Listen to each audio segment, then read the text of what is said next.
सर्वसामान्यांच्या हक्काचा आवाज जागर जनस्थान।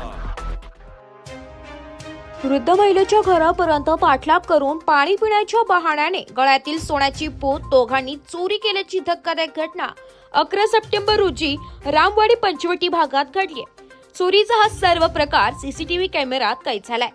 आज दिनांक 13 सप्टेंबर रोजी पोलिसांकडून मिळालेल्या अधिक माहितीनुसार नंदिनी नारायण नायक वर्ष 65 राहणार रामवाडी श्रद्धा पार्क दुसरा मजला या खासगी नोकरी करतात। त्या गावातील कामे आटपून घरी आल्या असता त्यांचा दोघांनी घरापर्यंत पाठलाग केला। फिर्यादी या एकट्या असल्याची संधी साधून पिण्यासाठी पाणी मागून महिलेच्या गळ्यातील सोन्याची पोत जबरदस्तीने खेचली। महिलेने मोठ्या हिमतीने त्यांना पकडण्याचा प्रयत्न केला, परंतु चोरटे तेथून पळून जाण्यास यशस्वी झाले। हा सर्व प्रकार बिल्डिंगच्या कॅमेऱ्यात कैद झालाय।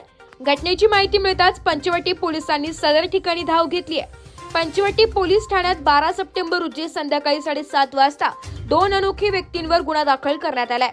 सीसीटीव्ही कॅमेऱ्याच्या आधारे वरिष्ठ पोलीस निरीक्षक पाटील यांच्या मार्गदर्शनाखाली पोलीस हवालदार पवार या प्रकरणी पुढील तपास करीत आहे।